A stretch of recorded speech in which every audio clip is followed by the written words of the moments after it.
Welcome to Eli's Natural Eating Classes, brought to you by Legacy Acres Farm and CSA. We now tune in to hear Eli. Okay, salt has gotten the absolute worst rap. We all know that in order to be heart healthy, we're supposed to stop eating salt. But you have to have it in your body. Right, which is just like everything else we've talked about, just like fats, just like proteins, just like carbs, it's not what it is, it's how we're getting it that is causing the issue. And so it's getting a bad name. The problem with salt is the white kind. It's the iodized salt. That is the one that's causing us all kinds of problems. One of the things is, for one thing I can tell you, that white salt comes from the underground salt mines. They actually dig for it underground. Yes, ma'am? Okay. White salt is highly refined. It is the very definition of refined. And part of the problem is salt is supposed to be good for you. However, not when you take everything that's good for you out of it. It's kind of like we talk carbs and we talk about the fact that they take all the vitamins and everything out of it. Well, they do the same thing to the white salt. They remove the magnesium and they remove all your trace minerals. So what makes it good for us has gone right out the window. And what they then do is they do what they always do when they're chemically processing something. They cook it at a very high heat and they add stuff to it. One of the things they add to it is aluminum. High amounts of aluminum, because aluminum is what helps keep salt dry. It helps keep it dry. They also add potassium iodide in toxic amounts. Huge amounts of potassium iodide. They are legally allowed to put 18 different chemicals into iodized salt. And then here's the fun thing. They have to use bromine and bleach because after they've done all that chemicalizing, it don't look like salt. It smells, the same thing that goes through the butter, or the margarine, the fact I told you they had to color it yellow. Well, they have to bleach the salt, which is actually the same thing they do to sugar and flour too. But this, they do it to hide what they've done to it. That's why it's white. They have to make it look pretty. So they bleach it and they use bromine on it. One end or both. So, what kind of salt should you have? Pink Himalayan sea salt is the best form. If you do not do pink Himalayan, then Celtic sea salt. And I have to tell you, Celtic sea salt does have some good properties. So basically in the salt world, if Himalayan's king, Celtic's queen. It's got some good stuff to it, it's just not as good as the pink Himalayan sea salt.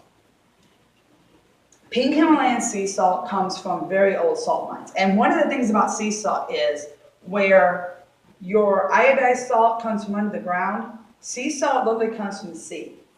Literally, it is mined out of areas where the sea has been. So when water recedes, they go in and they clean up the salt. They go in and they mine the salt. When the sea salt dries, what's been left from the sea dumping on like the rocks, and they clean it up. The other thing about Himalayan that makes it so good is because it is found 5,000 feet below the Himalayan mountains, it's also been protected by the lava and everything from the Himalayan mountain. So it's actually been protected, which is part of the reason why they think Himalayan has a little bit better than Celtic, because it's had this extra layer of protection going on. There are 60 trace minerals in Celtic sea salt. There are 84 in pink Himalayan sea salt. And the other thing too, ladies, it doesn't matter what form. When it comes to form of sea salt, it's your preference. If you like it coarse, if you like it fine, if you like it ground, that's all preference. Well, it comes with that thing. Some of it does. Now, I buy mine in fine. I actually buy it already ground and fine. I buy mine to where it looks. Himalayan sea salt is 99% pure. Now, we've talked about how bad the white salt is. Here's one of the reasons why pink Himalayan salt is actually good for your blood pressure. It balances the fluids in your body. Basically, where salt goes, water goes. So if you have too much salt in your body, you're going to retain fluids. If you don't have enough salt in your body, you're going to be dehydrated because the water follows the salt. So if you don't have enough salt in your body, which is where most of us fall, because the fact that A, we're told to cut back on our salt, and B, we are told to eat the wrong kind of salt, most of us fall under the dehydration portion of it. Because no matter how much water you're taking in, it's flushing back out if there's not enough salt in your body. Pee it out. Yep. It's also an excellent source of electrolytes. The magnesium, the potassium, all of those things that we're drinking this way, it's in your salt. Matter of fact, I have a few recipes that I buy it, but you can make your own filtered electrolyte water. Secret of it is you put salt in it. You drink your lemon water, whatever your flavors are, and you put a teaspoon of pure sea salt in it, and it's the same thing as drinking this. Gives you your magnesium, your potassium, all those things. Your brain needs salt. Your muscles need salt. Your nerves need salt. The minerals in the salt are vital for your body to communicate. In order for your brain and your muscles and your nerves to communicate, they have to have the minerals. That is a huge thing. That is part of the reason why so many people are having some of these issues, is because we are mineral deficient in this world. The average, I can tell you right now, the statistic is 70% of women are magnesium deficient. And the problem of it is, it does not show up in blood tests because only 17% of the magnesium required by your body is used in the blood. And when you get a blood test, the only thing you're testing for is what's in your blood. But they're not testing for the magnesium levels in your nerves, and they're not testing for the magnesium levels in your muscle. And that is where large portions of your magnesium fall. Digestive health, and it's a nutrient enhancer. Oh, yeah. What does that mean? It means that the nutrition that you are eating, the salt in it, makes your body be able to use it. Goes back to the fact it's helping the brain and nerves and muscles communicate. It's helping them know, oh wow, we have this major surplus of potassium. The woman just ate a banana. The brain can now tell the muscles and everything else what to do with it because it's got enough salt. So, okay. Spices in general, and I'm going to make this one short and sweet because I promised Nancy I wouldn't make her throw out her entire spice rack. Why not? Okay. Spices. Here's one fun thing. Spices, by the time you buy them in the store, off the shelf, 2 years.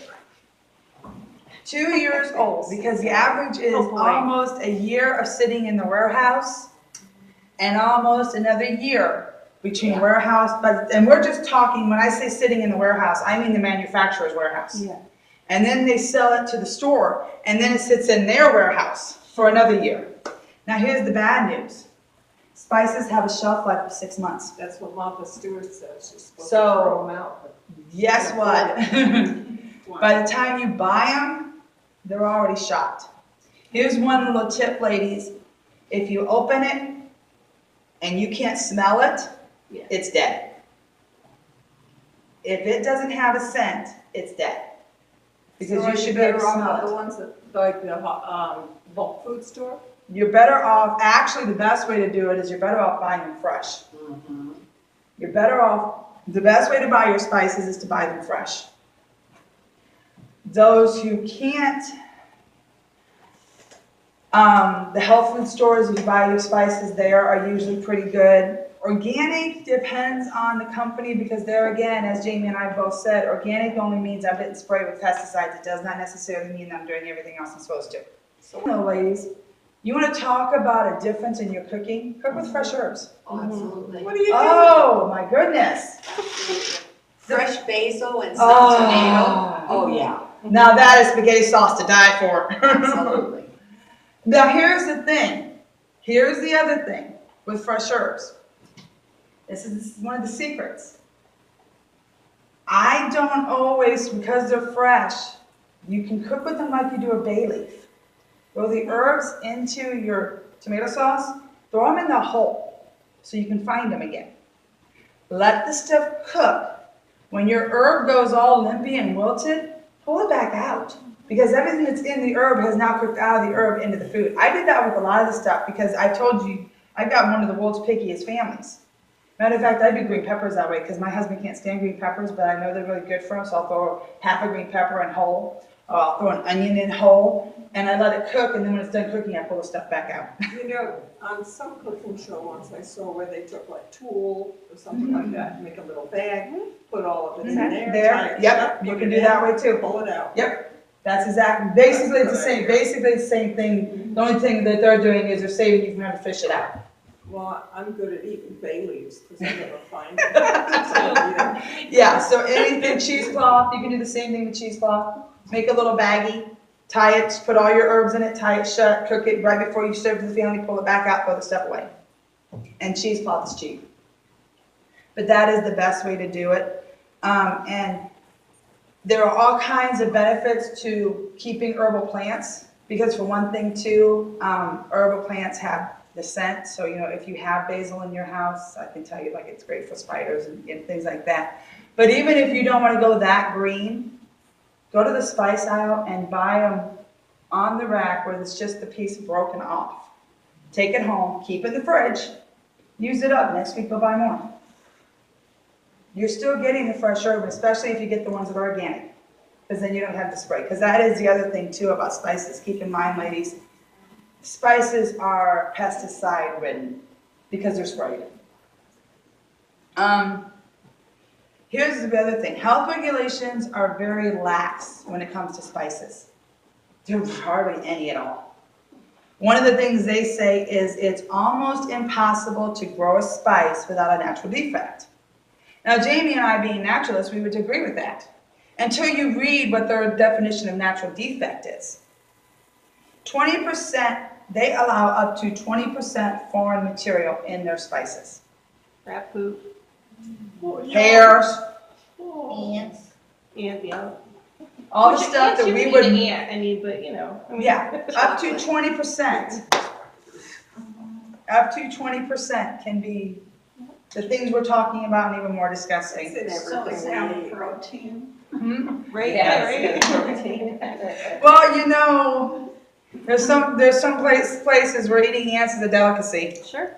Come to my kitchen because I have lots of them. Cheryl will vouch for that, huh? Big black ones. I Top know. it on. I try everything to get rid of them.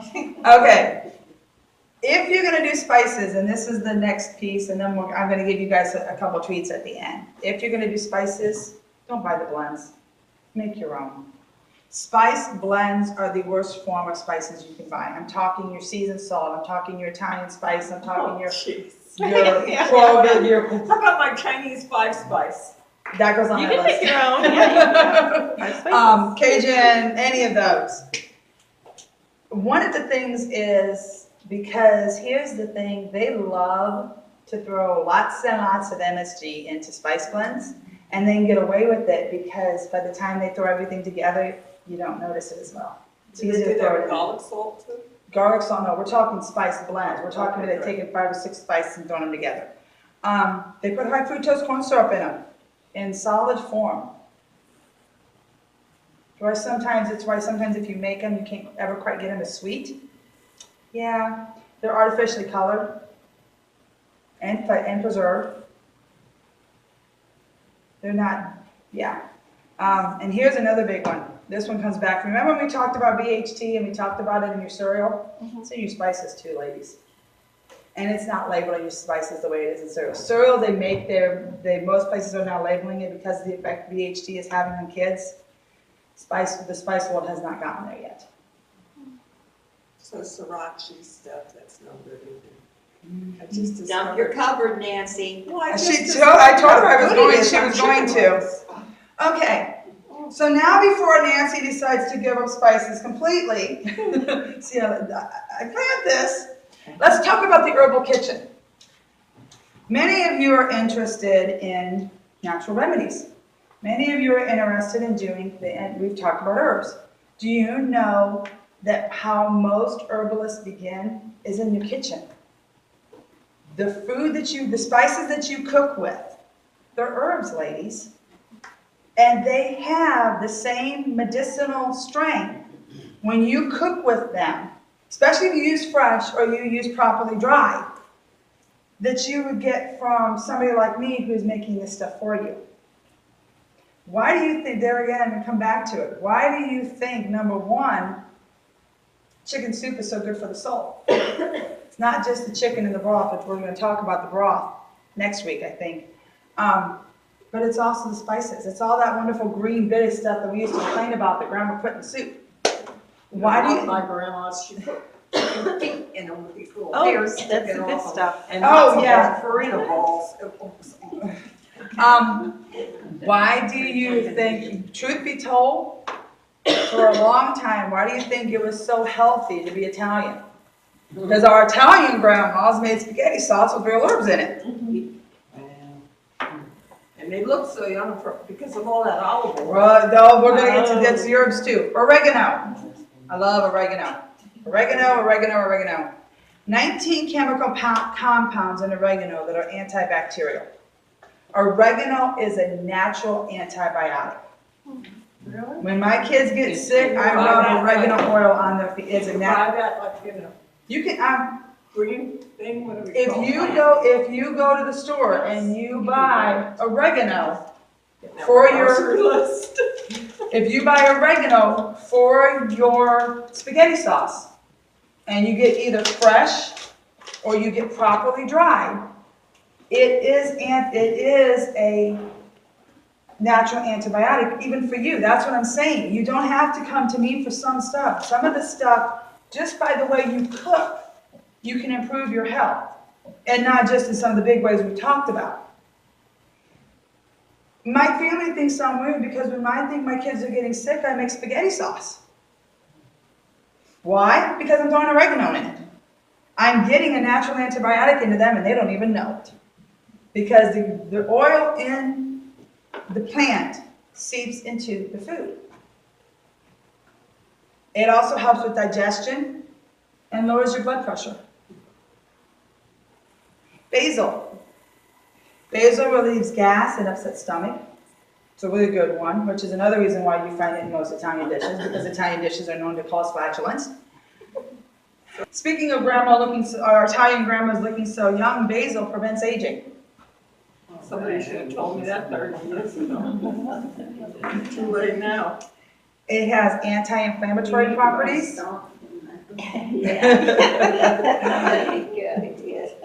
Basil is anti-inflammatory, and it can help relieve bowel inflammation and arthritis. Bowel inflammation being like the things that my husband deals with, and your diverticulitis. Cloves.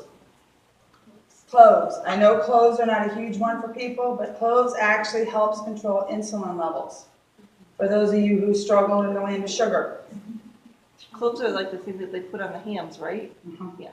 It's been a while. Yep. We used to do it. Yep. I mean, And it can have everything from toothache to a cold. And it does help a toothache. I've had quite a few where I put clove oil on the finger. Yep. Clove oil. Salmon. Cayenne pepper. in your coffee. Okay, how many of you have seen and or heard the big thing about capsaicin oil? Capsaicin P, all of those things about the fact that you have arthritis, you have muscle aches, you have muscle pain. You can go to the store and buy capsaicin and put it on what aches you. I think they even have it in patch form now. Capsaicin comes from cayenne pepper. So for all of you ladies who like to or want to put cayenne pepper in your food, you are automatically getting the capsaicin.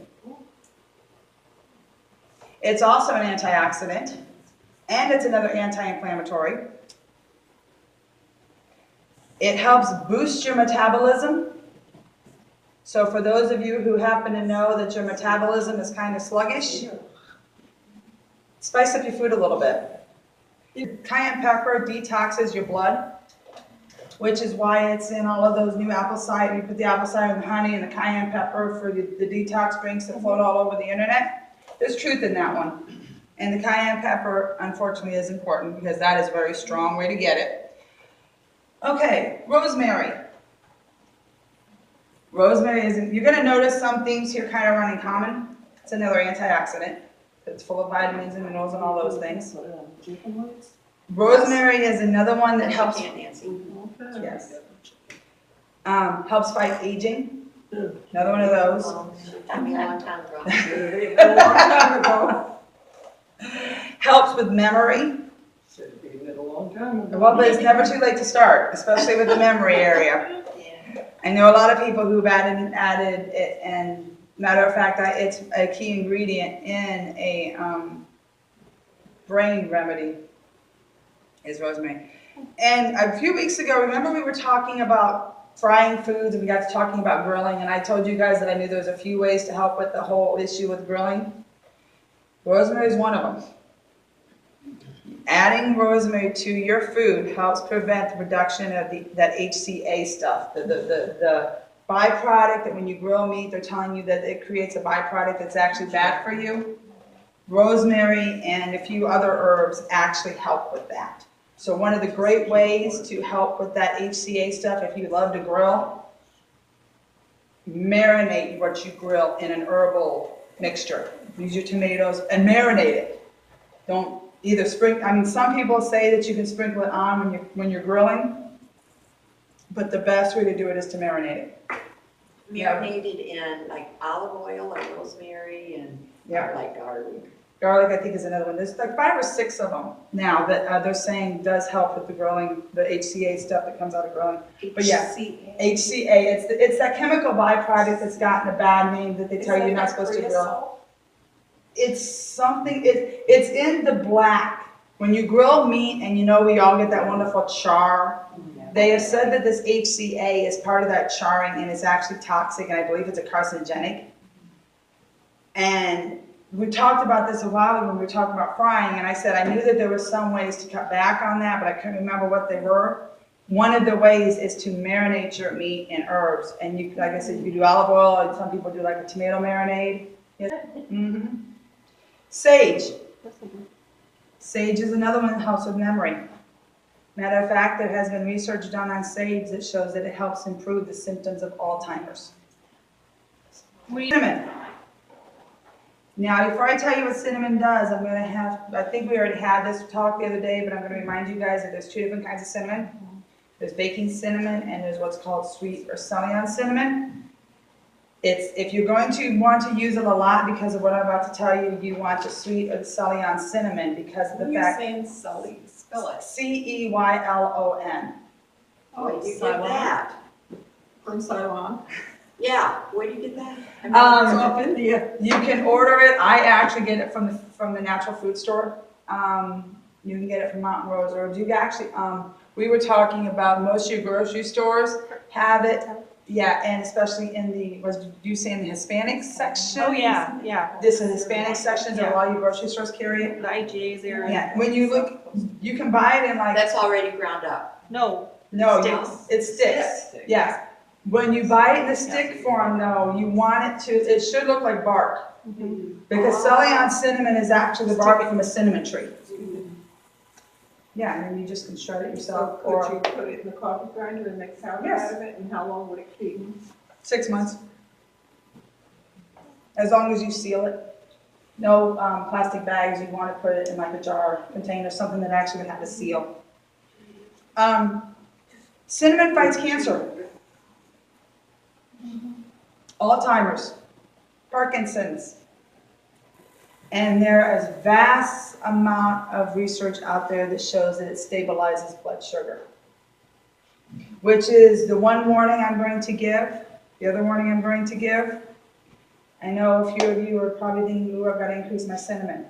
If you are on blood sugar reducing medication, watch your cinnamon intake, because they have had people who do that and it brings it down too much. It's kind of one of those things that if you're going to do cinnamon, then you really can't be medicating for the blood sugar, because that's how good it is. It can lower your blood sugar to the point that it gets too low, because it's turmeric. Turmeric is probably right now the king of the spice world, because turmeric is. And the thing of it is it's doing everything they say. There's no other way I can say it. I know people who, there is a client right now who is off of all her medication, and the only thing she's doing is taking turmeric and the turmeric and sweet cinnamon. Those are the ones that we've talked about. Yep. I know that the turmeric adds a flavor to soup that is so good. Yes. It is actually, here's a good one for you ladies. It's actually a non-steroidal anti-inflammatory drug. Well, it's not, yes it is.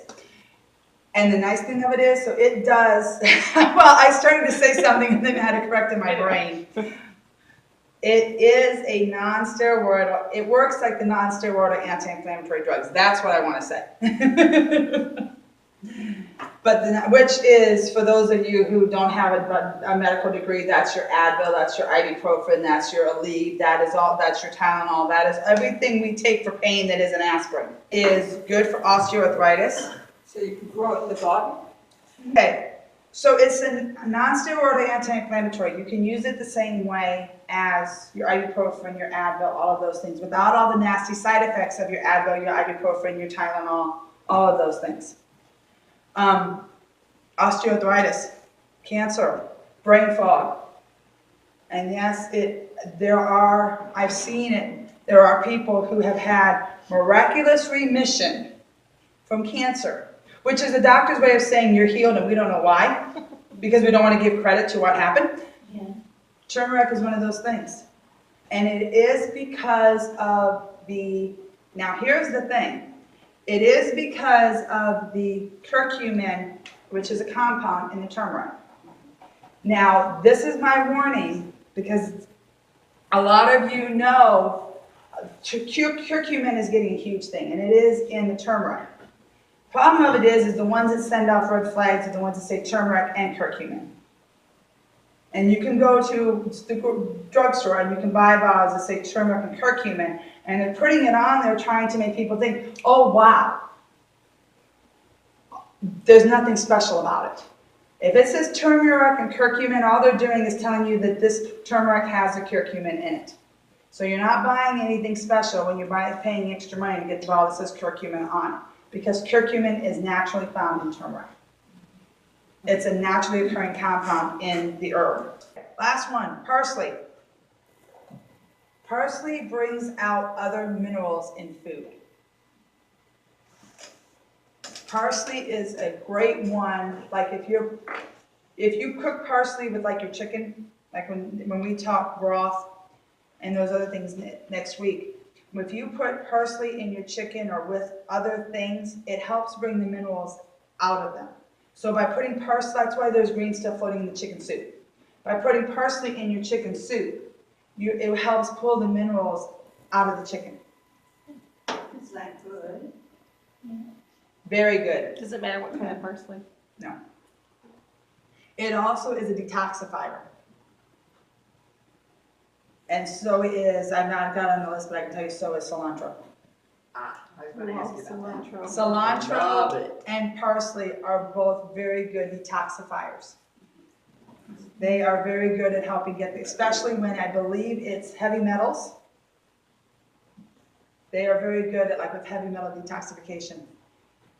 Not that kind of heavy metal, Jamie. That's what I was thinking. Heavy metals, no, aluminum, mercury. No ACDC. No ACDC, no Led Zeppelin.